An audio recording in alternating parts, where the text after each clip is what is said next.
Good morning বন্ধুরা, আমি সৌমিতা। আমার নতুন একটা ব্লগে তোমাদের সবাইকে অনেক অনেক ওয়েলকাম। সকাল এখন 8টা বাজে। তোমাদেরকে তো আগের ব্লগেই বলেছিলাম আমরা বেড়াতে যাচ্ছি সুন্দরবন।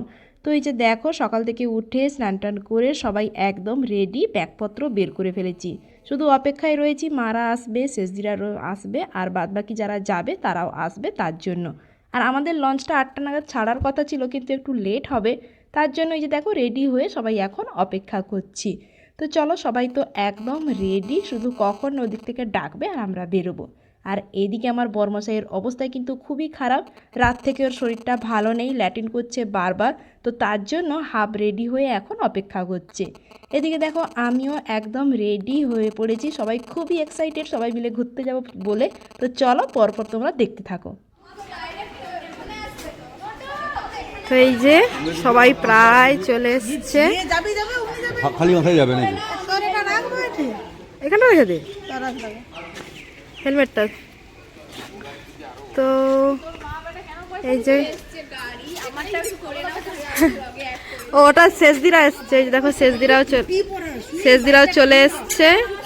আর এই যে কিছু জন চলে এসছে, মোটামুটি মা বাবারা এখনো আসেনি। বাচ্চাদের এখন খাওয়া চলছে। ডোডো খেনে খেনে। ও ব্রো আসছে।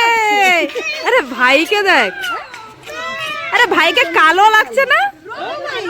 ভাই ভাই এটা কোথা থেকে কিনেছিস রে? আমাকে দিবি? আমাকে একবার দিবি?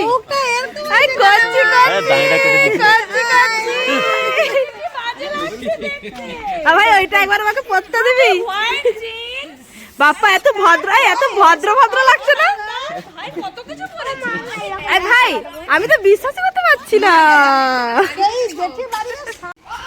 এই যে মাতাশ্রীরা, মাসি প্রথমবার দিদির কোয়ার্টারে এসছে, দেখো।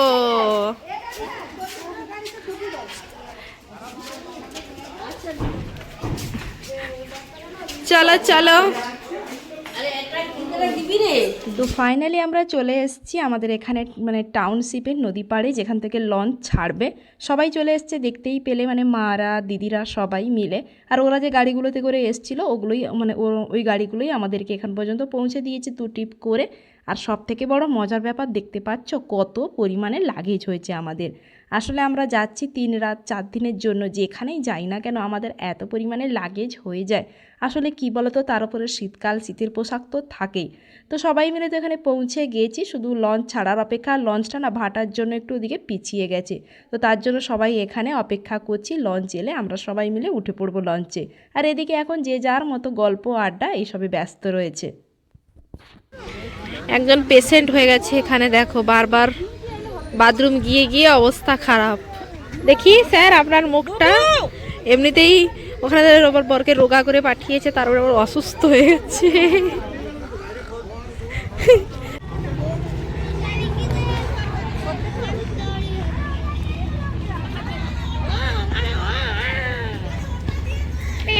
ওটা যে কেন যাচ্ছিস?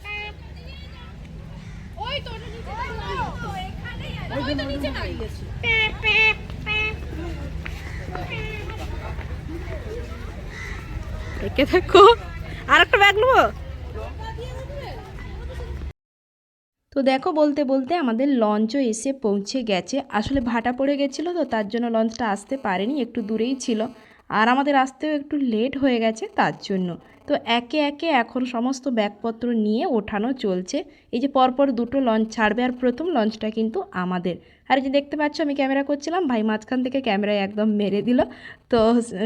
তো যাই হোক, চলো এখন ওঠার পালা।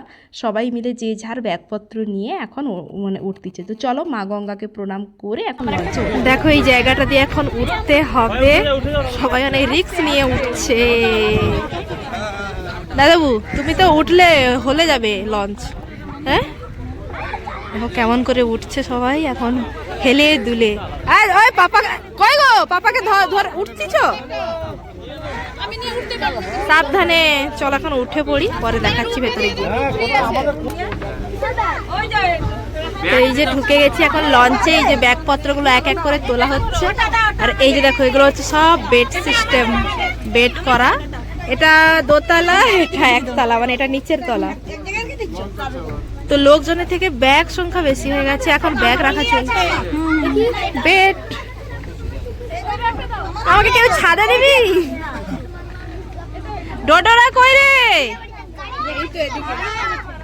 ও এই যে সব বাচ্চা বাচ্চা এখানে বসে গেছে, এখন ডোডো বাবু এখানে। তো এই জায়গাটা এত সুন্দর, সবাই মিলে দেখো নাচানাচি করছে আর যে যার সিট নিয়ে বসে গেছে। তো এখনো পর্যন্ত আমাদের টিফিন হয়নি, তো টিফিন ওইদিকে বানানো হচ্ছে। তো চলো, এই যে এইদিকে টিফিন হচ্ছে আমাদের, লুচি তরকারি। লুচি আলুর তরকারি কি দেখি বৌদি কি ব্লগার নাকি? হ্যাঁ ভালো করে তোলো, হ্যাঁ ভালো দুটো হলো। এইদিকে আমাদের লুচি চলছে আর এইদিকে আলু তরকারি। এই যে দাদারা খুবই ভালো লুচি বানানো, এই যে ব্লগ করছে, একটা এক্সট্রা লুচি দিয়ে দেবে। ঠিক আছে, কোনো অসুবিধা নেই। না এক্সট্রা লুচি খাবো না, ব্লগ বানাও, আমাদের আধা ঘন্টার মধ্যে আমরা অ্যাক্সেস দিয়ে দেবো। সবাইকে বলো মা কালী ট্যুর এন্ড ট্রাভেলস এর সাথে হলদিয়া থেকে সুন্দরবন ভ্রমণ করতে। আচ্ছা ঠিক আছে, আরেকবার বলে দাও। মা কালী ট্যুর এন্ড ট্রাভেলস হলদিয়া থেকে সুন্দরবন ভ্রমণ, শুধু হলদিয়া নয়, হলদিয়া, নামখানা, নোয়াখালী, গাদিয়াড়া, কলকাতা সব জায়গা থেকে আমরা নিয়ে আসি। তো দাদাভাই বলে দিল, তো এই যে দাদা যোগাযোগ করে নিও, যোগাযোগ করে নিও। ফোন নাম্বারটা আমাদের কার ফোন নাম্বার সব দিয়ে দেবো বৌদিকে, দিয়ে দেবো। ঠিক আছে। তো আমরা তো উঠে পড়েছি লঞ্চে, যে যার সিটে ব্যাগপত্র তুলে দিয়ে ওপরে এসেছিলাম একটু ঘুরে দেখতে। ওপরে এখন সকালের ব্রেকফাস্টের জন্য আয়োজন চলছে। তো এখন চলে এসেছি এখন নিচে। তো নিচে এখানে যে যার মতো বসছে, দেখছে কি ব্যাপার না ব্যাপার। আর জানো তো, প্রথম যখন এই লঞ্চটাই করে আসার কথা হয়েছিল আমাদের, প্রথমে তো আসতেই চাইনি। আসলে মানে এভাবে মানে শোয়ার ব্যবস্থা কি ব্যাপার না ব্যাপার, 5 জন বাইরের লোক থাকবে, কিভাবে কতটা কমফোর্টেবল থাকবো আমরা, তো ওটা ভেবেই প্রথমে না করে দেওয়া হয়েছিল। কিন্তু পরে যখন ওরা সমস্ত কিছু ভিডিও কলে দেখালো, তখন দেখে এত পরিমাণে ভালো লেগেছিল। আর আসার পরে এই জায়গাটা দেখে সত্যি খুব ভালো লাগছে। তো মানে জার্নিটাও আমাদের সেভাবে একটা মনে হয়নি, শুয়ে বসে আড্ডা মেরে মেরে আমরা সবাই আসতে পেরেছি। তো চলো এখন ওপরে দেখো সবাই এখানে সিট নিয়ে বসে রয়েছে। তো চলো বাদবাকি এরিয়াগুলো দেখাই তোমাদের। এই যে এগুলো আমাদের খাওয়ার এরিয়া, এই যে সব লাইন করে চেয়ার পাতা রয়েছে, খুবই ছোট ছোট জায়গা, সাবধানে হাঁটতে হবে। সবাই মিলে বসে এখানে খাবো আর প্রকৃতি দেখবো। এখন ভ্যাসেলটা কিন্তু দাঁড়িয়ে আছে, এখনো ছাড়েনি এখন ভ্যাসেলটা। আর এই যে হলো একটা বিশাল স্পেস, এখানে সবাই মিলে ডান্স করবো। এটা বেশ সুন্দর ডেকোরেশন করা, সবাই মিলে এখানে দেখা, এই যে এখানে সবাই মিলে ডান্স করবো, এখানে সবাই মিলে দারুণ মজা করে ডান্স করবো। এখানে 31st নাইট এখানে জাস্ট জমে যাবে।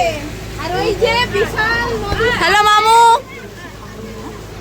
তো এই যে আমাদের লঞ্চ ছেড়ে দিয়েছে, তো চলো আমাদের এখান থেকে জার্নি স্টার্ট।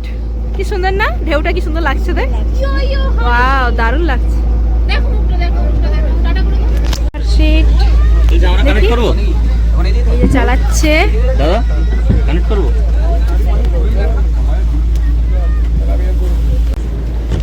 এই যে দেখো কি সুন্দর লাগছে না, কি সুন্দর চিকচিক করছে। এই সামনে এই যে এটা হলো আমাদের লঞ্চ। হ্যাঁ দেখে নিচ্ছি। এই যে আমাদের ব্রেকফাস্ট দিয়ে দিয়েছে, লুচি তরকারি, সবাই দেখো লাইন দিয়ে বসে গেছে এখানে খেতে, এদিকে ওদিকে। আর একজন অসুস্থ রোগী শুকনো মুড়ি খাচ্ছে। হ্যাঁ ফিশারি, এই দেখো লুচি আর তরকারি। ডোডো বাবু এদিকে সবাই এখন খাওয়া দাওয়া করছে, অনেকটা বেলা হয়ে গেছে, খিদে পেয়ে গেছে সবার। তুমি জল ঢেলে খাও। ওপরে ওখানে খাওয়া দাওয়া করে এখন এই যে নিচে এসছি, এই যে ওপরের বিছানা এটা নিচে। তো এই যে আমার বর এখন শুয়ে পড়েছে, শরীর ভালো নেই। আর আমি আর ডোডো বাবু এসে এখন রেস্ট করছি, মানে 1 রাউন্ড খাওয়ার হয়ে গেছে। আর উনি তো কিছুই খেতে পাচ্ছেন না পেট খারাপ বলে। তো চলো এখন রেস্ট করি, পরে আবার কি খাবার আসছে না আসছে সবটাই তোমাদের সঙ্গে শেয়ার করবো। একটুক্ষণ লঞ্চ চলার পর আমাদের অবস্থা পুরো খারাপ হয়ে গেছে, আমাদের মাথা টলছে, মানে লঞ্চ এরকম যত দুলছে অবস্থা খারাপ হয়ে যাচ্ছে, আর পাচ্ছি না। আসলে নিচটা তো প্রচন্ড দুলছে, মানে ওপরটায় এতটা নয়, আওয়াজটা কত যাচ্ছে জানি না। ওখানে বক্স বাজছে, এখানে চিৎকার হচ্ছে, প্রচন্ড দুলছে মাথা। কিছুক্ষণ বসার পরে এত পরিমাণে লঞ্চটা দুলছিল, প্রচণ্ড মাথা ঘোরাচ্ছিল। আসলে মানে এটা কিন্তু পুরো রাস্তাটা হয়নি, আমরা তখন যে জায়গাটায় ছিলাম ওই জায়গাটায় প্রচণ্ড পরিমাণে ঢেউ ছিল, তার জন্য এরকমটা হচ্ছিল। তো সেই জন্য দেখো আমরা এই সামনের জায়গাটায় এসে বসছিলাম, এত সুন্দর হাওয়া আর এত সুন্দর ভিউ, সত্যি মাইন্ডটাও ফ্রেশ হয়ে গেছিলো। আর মানে এত পরিমাণে যে দুলছে লঞ্চটা সেটা আর মনেই হচ্ছিল না। তো এখানে বসে বসে রোদও লাগছিল খুব, তার উপরে সবাই মিলে গল্প আড্ডা, তার সঙ্গে এই যে দেখো কমলা লেবু খাচ্ছিলাম। তো সেই জন্য আর যে ওই মাথা ঘোরার ব্যাপারটা আর বোঝাই যাচ্ছিল না। তো এত ভালো রোদ লাগছে, তার উপরে হাওয়া, তার সঙ্গে আবার রোদ, সব মিলিয়ে দারুণ লাগছিল। তো ওখানে তো অনেকক্ষণ বসছিলাম, তারপরে এখন ওই প্রায় ওই 1টা মতো বাজে, আমাদের দুপুরের লাঞ্চ দিয়ে দিয়েছে। পেটে তো একটুকুও জায়গা নেই, কারণ একটু দেরি করেই আমাদের ব্রেকফাস্ট খেয়েছিলাম। তো এখন আমাদের লাঞ্চ দিয়ে দিয়েছে, কেননা এরপরে খাওয়া দাওয়া করে আমরা যাব সাগরে, তার জন্য। তো ওখানে যেতে অনেকটাই রাস্তা, তো তার জন্য চটপট আমাদের খাওয়ার দাওয়ারও দিয়ে দিয়েছে। যে দেখো ভাত, সবজি, আলু ভাজা, একটা তরকারি ছিল, তার উপরে আজকে 2 রকমের মাছ ছিল, এটা ছিল ভোলা মাছ আর তার সঙ্গে আরেকটা ছিল কাতলা মাছ। তো সব রকম, আর তারপরে শেষ পাতে কিন্তু চাটনি, পাঁপড়, সমস্ত কিছুই ছিল। তো চলো চটপট করে খাওয়া দাওয়া করে নিই, তারপরে আবার সাগরের দিকেও পাড়ি দিতে হবে। তো এই যে আমাদের লঞ্চ থেকে এখন আমরা যাচ্ছি সাগরে করে।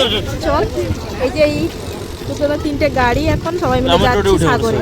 তো চলো এখন গিয়ে দেখা হচ্ছে সাগরে।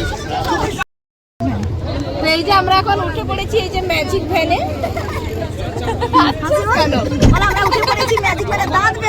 এখন সাগরে যাচ্ছি, কটা বাজে এখন? 1টা বাজে। খাওয়া দাওয়া করে এখন যাচ্ছি সাগরে। দুপুরের খাওয়া দাওয়া সেরে প্রায় 1:30 নাগাদ আমরা বেরিয়েছিলাম সাগরের উদ্দেশ্যে। ওখানে লঞ্চ থেকে নেমে ওরা গাড়ি ভাড়া মানে বুক করে রেখেছিল, ওই গাড়িতে করে আমরা এসেছি। প্রায় 1 ঘন্টা মতো লেগেছে রাস্তায়, ভাবতেই পারিনি এতটা রাস্তা লাগবে, ভেবেছিলাম হয়তো ওই 10-15 মিনিটের রাস্তা। যাই হোক, ফাইনালি পৌঁছে গেছি। আর এই সাগরে কিন্তু আমিও আর আগেও একবার এসেছি, তো তখন একটু ছোট ছিলাম, অনেক বছর আগে, যদিও তখন না এত কিছুই ছিল না। তো এখন তো দেখছি সমস্ত কিছুই বদলে গেছে। আর তখন যখন সাগরে এসেছিলাম আমরা সাগরে স্নানও করেছিলাম। আজকে যদিও স্নান করার সেভাবে কোনো পরিকল্পনা নেই। যাই হোক, এখন এই যে মন্দিরের ভেতরে যাব। আর এখন মানে মন্দিরে অনেক কিছুই পরিবর্তন হয়ে গেছে, এখন তো মেলা হবে কদিন পর, তার জন্য এই যে কাজকর্ম চলছে, মন্দিরের ওপরগুলো রঙও চলছে। আর এখানে এত পরিমাণে গরু, সত্যি একটু দাঁড়াতে পারছিলাম না গরুগুলোর জন্য। তো চলো এখন এই যে মন্দিরের ভেতরে যাব। আর এদিকে কিন্তু সোনা গাড়িতেই ঘুমিয়ে গেছিলো, যেহেতু দুপুরে খাওয়া দাওয়া করে গাড়িতে উঠেছে, হাওয়া পেতেই ঘুমিয়ে গেছে। তো এদিকে এই যে কপিল মুনি রয়েছেন, তো বিশাল একটা হল রুম। আর এখানে কিন্তু নো ফটো ছিল, আর নো, তো তবুও আমি একটু ক্যামেরা করে নিচ্ছিলাম। তো যাই হোক, যেহেতু ফটো তোলা বেশি নিয়ম ছিল না, তবু লুকিয়ে তো তুলেছে, সবাই তুলছে দেখলাম, সেই জন্য তুলেছিলাম। তারপরে ওখানে প্রণাম করে আমরা চলে এসেছিলাম এদিকে নদীর পাড়ে। অনেকটা রাস্তা হেঁটে এসেছি, সত্যি বলতে আমাদের অবস্থা খারাপ, খাওয়া দাওয়া করে ঘুম নেই, কিছু নেই, তো হাঁটাহাঁটি করেই চলেছি। এসে দেখি বিশাল ভাটা, যদিও মা মাসিরা প্ল্যান করেছিল স্নান করবে বলে, কিন্তু প্রচণ্ড পরিমাণে ভাটা, অনেকটা দূরে, আর কিন্তু কাদা খুব। তো জল তো পেলাম না, তাই কিছুটা জল যেখানে ছিল ওগুলোই নিয়ে মাথায় ছিটিয়ে আমরা মানে আমাদের পূর্ণ স্নান ওইটা করে নিলাম। যাই হোক, সাগরের উদ্দেশ্যে প্রণাম করে, তো প্রচণ্ড পরিমাণে হাওয়া হচ্ছিল, দারুণ লাগছিল। আসলে দুপুরে খাওয়া দাওয়ার পরে ঘুম নেই, তো প্রচণ্ড টায়ার্ড ছিলাম। যাই হোক, এদিকে গঙ্গা মায়ের একটা মূর্তি ছিল, তো সবাই প্রণাম করছে, প্রণাম করে টিক নিচ্ছে মাথায়, আমরাও চলে এলাম প্রণাম করতে। দেখো মুখটা কত সুন্দর রয়েছে। তো চলো এখানে একটু প্রণাম করব, একটু ঘোরাঘুরি করে আর মানে আবার ফিরে যেতে হবে লঞ্চের উদ্দেশ্যে। আর তখন তো সোনা ঘুমিয়ে গেছিলো, এখন কিন্তু এই যে নদীর পাড়ে এসে সোনা কিন্তু উঠেও পড়েছে। আর এদিকে একটা ঘন্টা ছিল, ওটাই এখন বাজাতে ব্যস্ত। কত খুশি দেখো ঘন্টাটা বাজাতে পেরে। আর বিশাল একটা জার্নি, তার উপরে ঘুম নেই, চোখ মুখের অবস্থা প্রচণ্ড খারাপ হয়ে গেছে। সন্ধ্যেবেলা চা দিয়ে গেছিলো, খাওয়া হয়ে গেছে। এখন চলে এসছে গরম গরম বেগুনি, তার সঙ্গে মুড়ি, এই যে ঠোঙ্গায় করে দিয়ে গেছে। তো চলো এখন মুড়িটা খেয়ে নিই, প্রচুর খিদে পেয়ে গেছে, কারণ এই আমরা 12টা সাড়ে 12টা নাগাদ খেয়ে নিয়েছিলাম দুপুরে, প্রচুর খিদে পেয়ে গেছে। তো চলো এখন চটপট করে খাওয়া দাওয়াটা করে নিই, তারপরে ওপরে যাব। ওদিকে আমাদের সাগর থেকে আসতে তো সন্ধে হয়ে গেছিলো, সন্ধেবেলায় চা আর ওই যে বেগুনি মুড়ি দিয়েছিল খেতে, খাওয়া দাওয়া করে এখন চলে এসেছি ওপরে। আর দিনটা ছিল 31st নাইট বলে কথা। এখানে কিন্তু লাইট জ্বলছে আর তার সঙ্গে বক্স বাজছে। তো এদিকে দেখো সবাই একদম বয়স্ক বাচ্চা বড় সবাই একসঙ্গে এখানে জুবিয়ে নাচ গান চলছে। তার সঙ্গে এই যে বাইরের নাজারাটা কি সুন্দর দেখো, এটা ছিল নামখানা ব্রিজের নিচটা সম্ভবত। এত সুন্দর লাইট জ্বলছে আর এত ভালো লাগছে, তার সঙ্গে তো নাচের আমাদের শেষ নেই।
তো সবাই মিলে প্রচুর নাচানাচি করেছি আর প্রচণ্ড আনন্দ করেছি সবাই মিলে।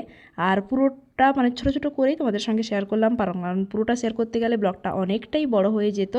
যাই হোক, রাত এখন ওই 10টা মতো বাজে। আমাদের এই যে রাতের ডিনার দিয়েছে, রাতের মেনুতে চিকেন ছিল। তো তাড়াতাড়ি করে খাওয়া দাওয়া করে এই যে লঞ্চ এখন প্রায় ওই 11টা নাগাদ আমাদের হোটেলে নামিয়েছে, মানে হোটেল দিয়েছে। এটা ছিল পাথর প্রতিমাতে। রুমে চলে এসেছি, সোনা তো অলরেডি ঘুমিয়েও গেছে। তো চলো এখন ফ্রেশ ট্রেশ হবো। আজকের ব্লগটা অনেকটাই বড় হয়ে গেল। তোমরা পুরো ব্লগটা দেখো, কেমন লাগলো অবশ্যই কিন্তু কমেন্ট করে জানিও। টাটা, দেখা হবে পরের একটা ব্লগে।